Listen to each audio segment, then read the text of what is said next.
12 rokov som dostal za... No, mne to dávali vtedy úmyselnú vraždu. Som vykradal byty, alebo sem tam trezory. Som planžetár. Celkom Pražsku mám odsedené 23 rokov. Vo väzení som bol 16 rokov. V Leopoldove som bol prítomný pri zbúre, ktorá tam bola.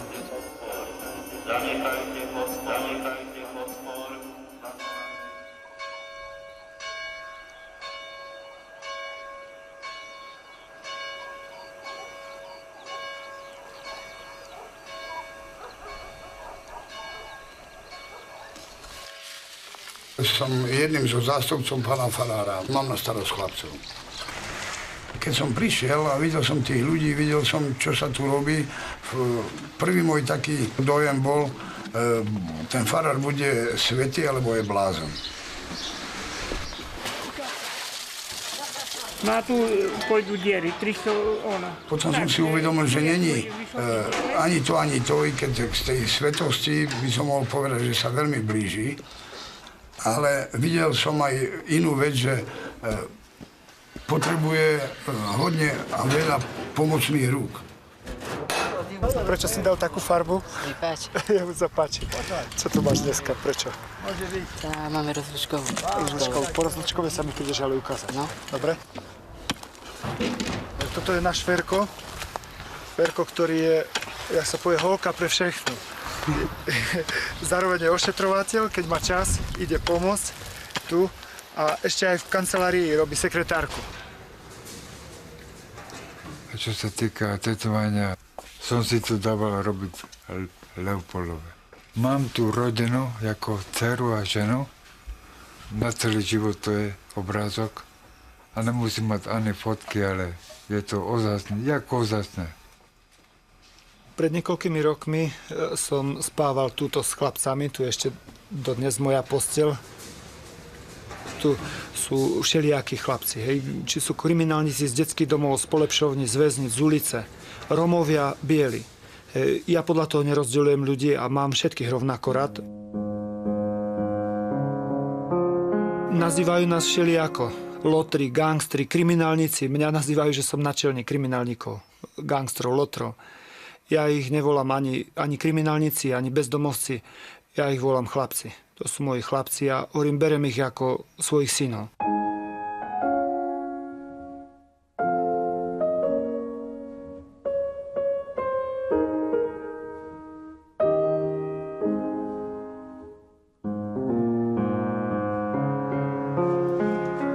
Ja sa modlím.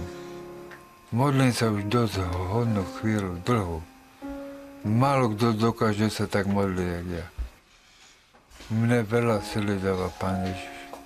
Veľa sily.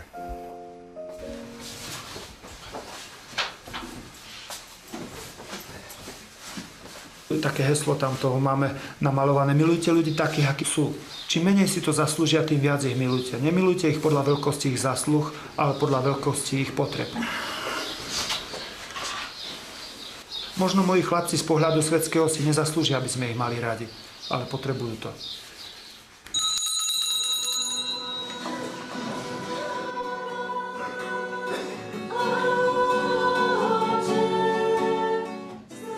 Mladosť som prežil tak dosť, by som povedal, romanticko. Zaujímalo ma horolezectvo, karate, jazda na koni, polovníctvo. Nikdy som netušil, ani som sa nepripravoval na kňazstvo. Oče náš, ktorý si na nebesiach, posväť sa meno Tvoje, príď kráľovstvo Tvoje. Naopak, keď som mal okolo 20 rokov, tešil som sa na to, že sa raz ožením, že budem mať ženu, deti, dceru. Silno som chcel mať dceru, to si veľmi dobre pamätám.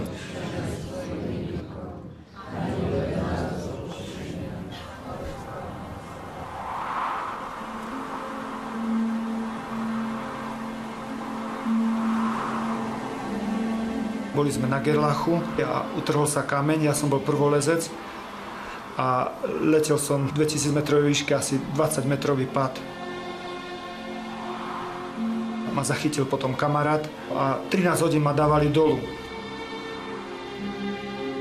Keď som sa dostal do tej nemocnice, také predsavzatie som si dal také silné. Bože, keď Ty si mi dal ten život a niekoľkokrát, keď si mi ho vrátil, ja ti ho tiež vrátim a naspäť a posvetený a budem sa venovať tým, ktorí to najviac potrebujú.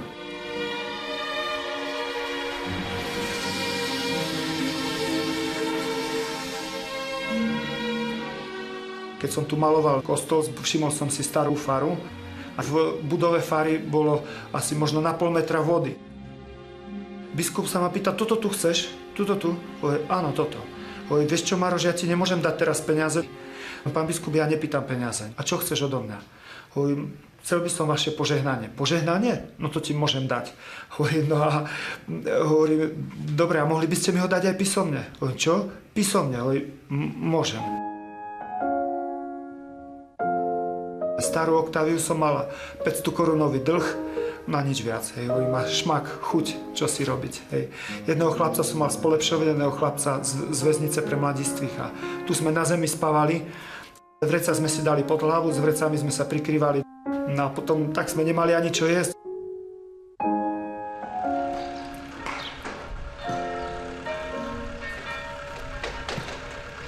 Mne krvácali ďasna, vlasy mi začali vypadávať, oči, slabnú zrak. Jednoducho som cítil, že čo si sa deje.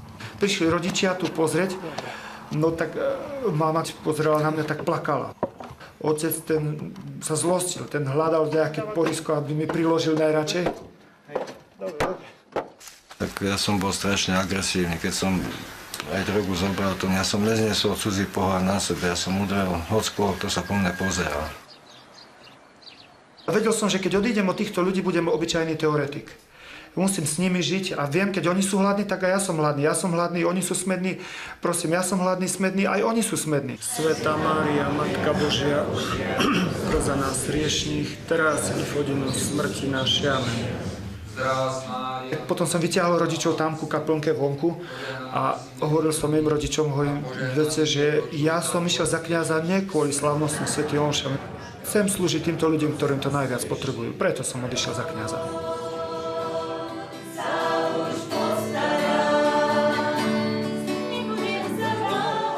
No a postupom času sa to začalo vyvíjať tak, že som si našiel cestu teda k tým telesne postihnutým bezdomovcom a ľuďom, ktorí potrebujú tú pomoc.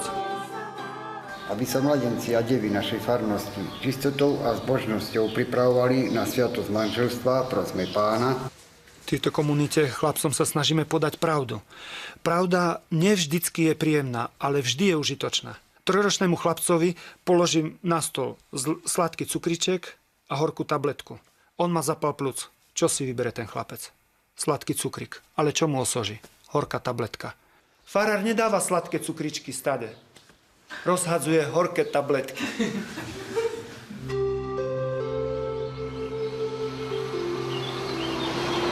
A ja som Evke už sľúbil koľkokrát, hej, predtým, že Evi, pôjdeme. Takže konečne sme sa vybrali a ideme smer Huncovce. No, ideme do cukrárne si sadnúť. Toto dievča je také úprimné. Vlastne tí ľudia, ktorí sú tak telesne postihnutí, tak vedia úprimnejší naspäť opätovať tú lásku. Jej nerozumie dobre, hej. Ale postupom času si viem domyslieť niečo. Ona povie, ona ešte len chce povedať a ja už viem, čo chce povedať. Hej. Vlastne z očí jej, kedy čítam a tak, hej. Takže Evka to je Evka. Evička Makovička.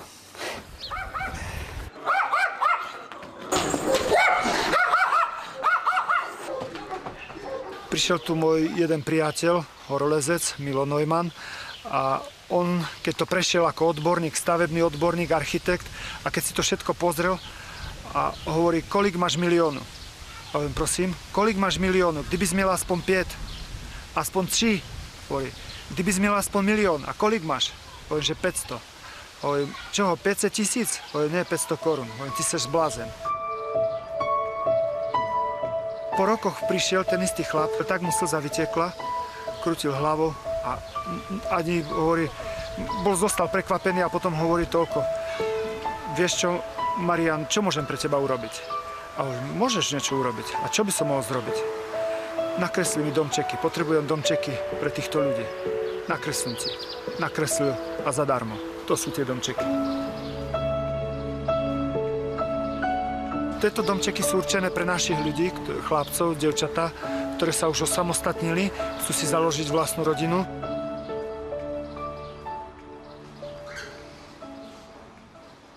Toto je zimná záhrada, kde môžu telesne postihnutí a tí vozičkári chodiť tu a proste pobudnúť tu, keď je aj vonku chladnejšie. A táto zimná záhrada bude mať spojenie aj so záhradou vonku, kde bude vozičková dráha jedna dolu, z dola, aby mali prechod, a druhá nad tým bude po schode a tá pôjde až celkom dozadu do tamtej záhrady, kde bude zase urobený skleník, aby mohli aj v zime tam tí vozičkári si spestriť ten svoj život.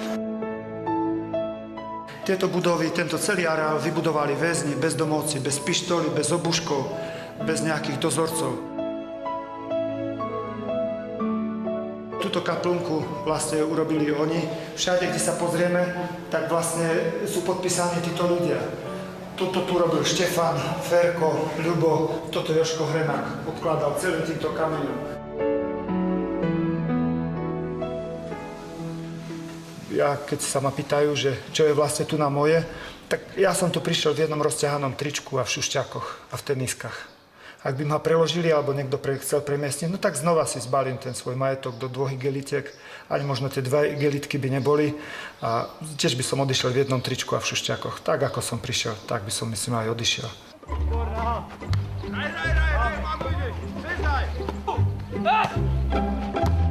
Naše školstvo kladie veľký dôraz na svaly a na rozum. Zabudáme na tú najdôležitejšiu časť, na srdce.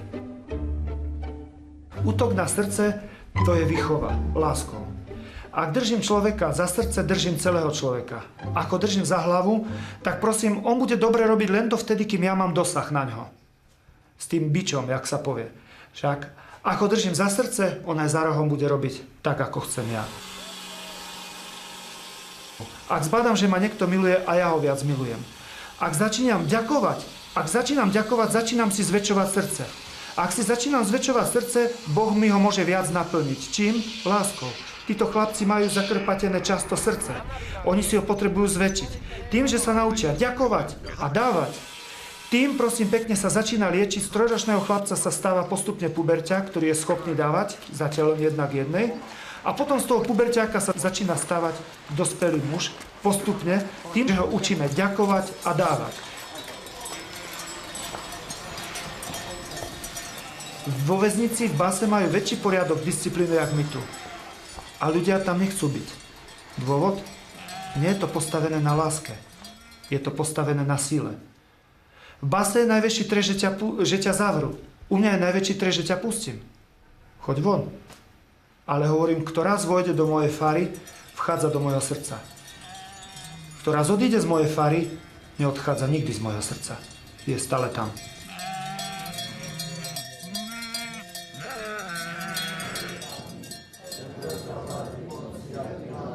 Povedzme Štefan, ktorého tu majú niektorí chlapci prezývky, on je cirkus, ho volajú, lebo on robil v cirkuse.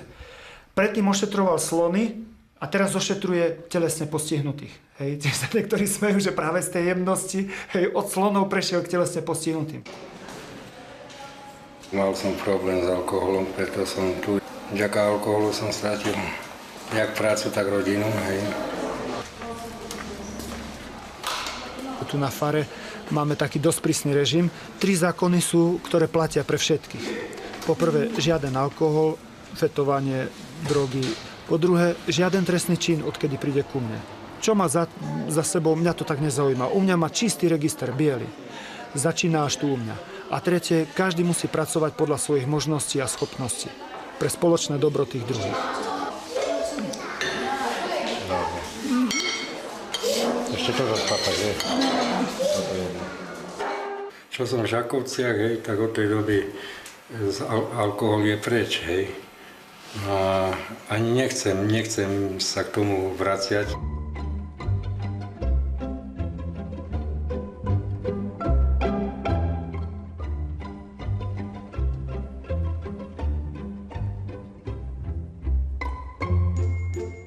Sú to dosť smutné ako veci, čo človek vyvrtne a spraví.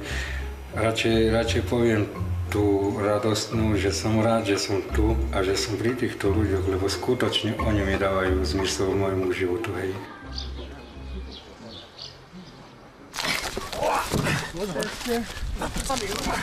Rozumiem tým ľuďom, pretože som zažil niečo podobné. Čo je to alkohol, zažil som, dá sa povedať, zo života. Náš otec tiež pil.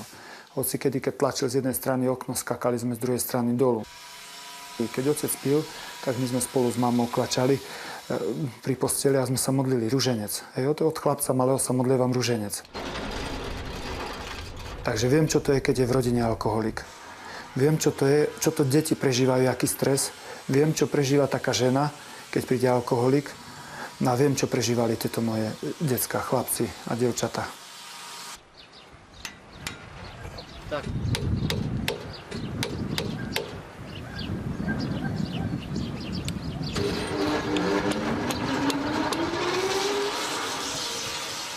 Tu je napísané 23. pápež. Tu mám také obrázky, také svaté troška. To je také, jak, ne kráľovstvo, ale však vidíte sami. Ja som tu najbohatší. Že on keď prišiel a ja hovorím, ja som muroval, hovorím, ja je výborné, že si prišiel, akurát potrebujem niekoho, kto by mi podával kamene. Balo tak po Trnavsky hovorí, farár, to je pre mňa šok. Hovorím, a čo? Ja som 10 rokov nepracoval. Ja cítim veľkú zmenu. Pán Ježiš mi dal milosť. Minulý rok som dostal od Pána Ježiša milosť. Je to veľká sila.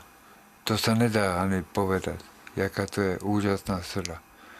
A či som sa zmenil, to sa musíte opýtať farára. On mi povedal jedno pred 2 rokmi, Pali, zmenil si sa. Čo sa týka mojej rodiny, veľa príbuzní mám. Počas tej celej doby, čo som tu, ani jeden ma nenavštívil. V živote mi nenapísali kartu do base. Pár slov, čo karta stala korunu a známka $500. Oni mi nedokázali dať avizo, že Palo, žiješ ešte, alebo ja neviem. Ale mňa to veľmi teší, keď sa môžem venovať kvetom. Veľmi ma to teší, lebo kvety majú dušu te svoju, ako aj ja. Ja mám nesmrteľnú dušu a oni majú kvetenovú dušu.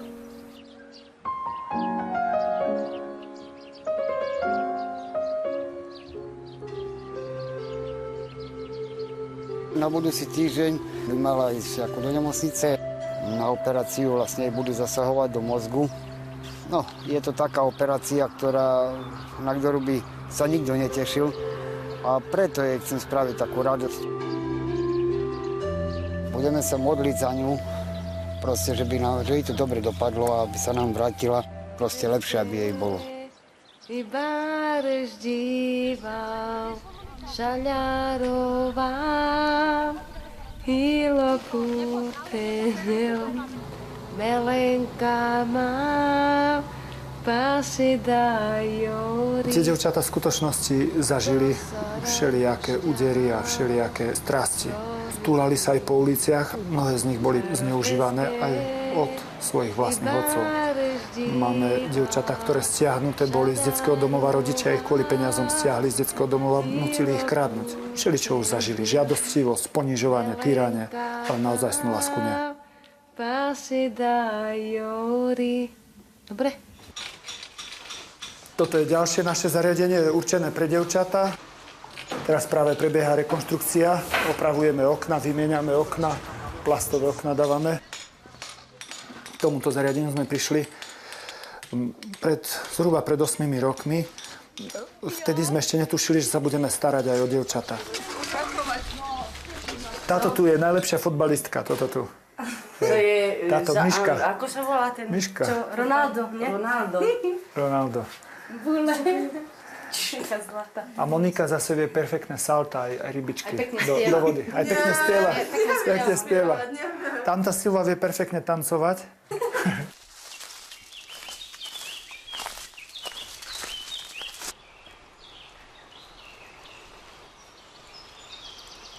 Tu na tomto mieste Litmanovej som prestal s alkoholom, s drogami.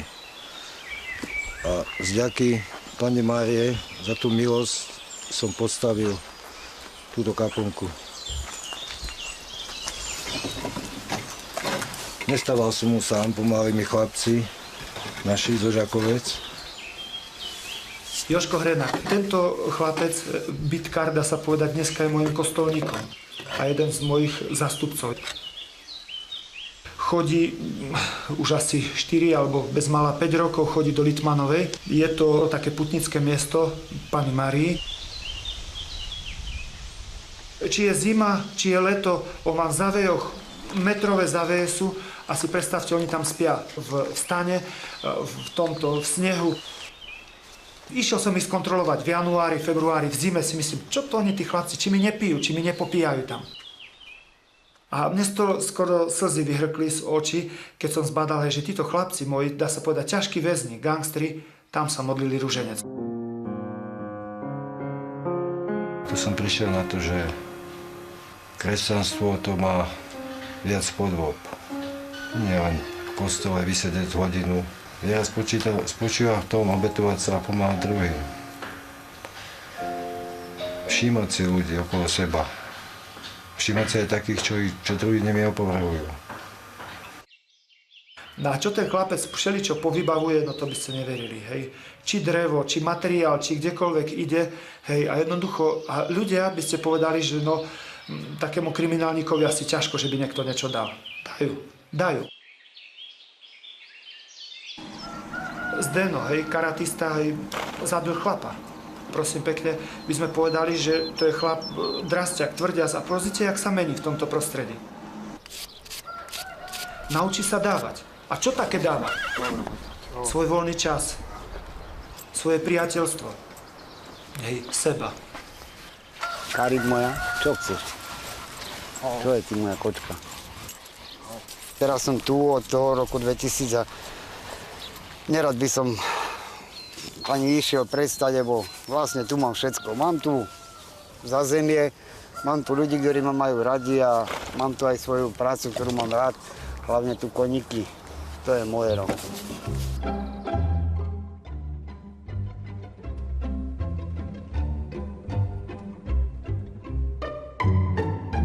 Túto fotku považujem za jeden z najväčších zázrakov, kde sa mi podarilo za pomoci pána farára dostať k Svätému Otcovi, predstaviť sa mu, povedať mu, čo robím a odkiaľ som a poďakovať mu za všetko.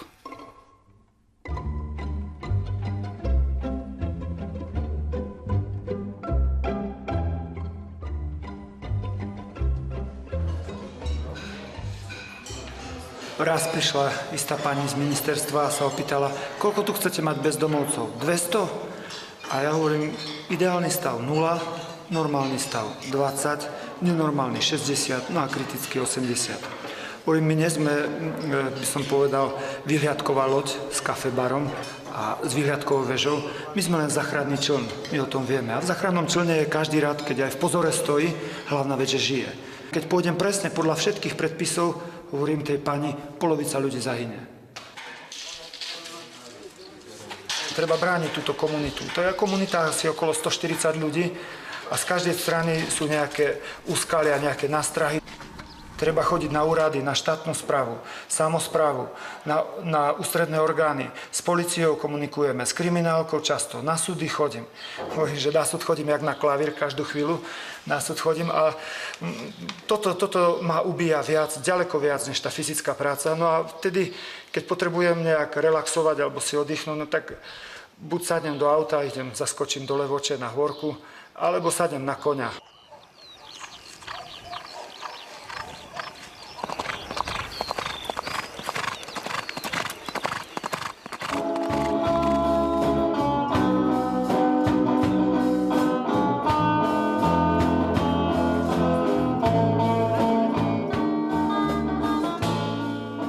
Evanjelium hlásať, to nie je také namáhavé, ale evanjelium žiť, to už je namáhavé.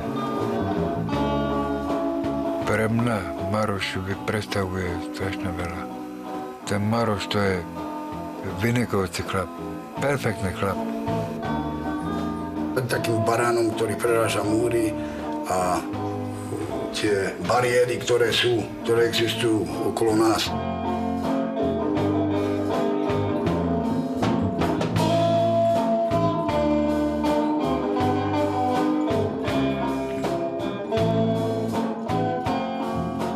Títo ľudia potrebujú sa, by som povedal, zohrať tou láskou. Hej, on bol naučený na peste, všetko riešiť na peste a naraz zistí, že ho tu niekto má rád. On pomaličky sa začína otvárať a zbadáme, že pod tou hrubou škrupinkou, tou hrubosťou naraz sa skrýva veľmi jemné srdce. Máme tu nádej, že ten dotyčný sa do toho cieľa dostane. Istotu nemáme žiadnu však.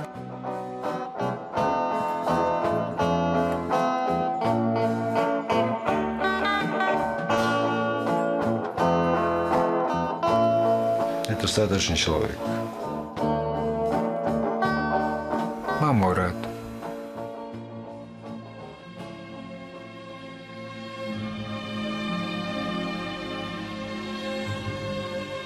Úplne najnovšie nám v Českej republike pán biskup z Ostravsko-Opavskej diecézy dal do užívania kláštor, v ktorom chceme zriadiť zariadenie pre starších, pre starých ľudí a neskôr aj hospice. Tak to bolo, vzniklo to spontánne. Prišiel človek, ktorý potreboval pomoc a to stačilo. Hej, to znamená už akú pomoc, no tak Pán Boh nás nebude súdiť za to, čo sme nemohli urobiť, ale za to, čo sme mohli a neurobili sme.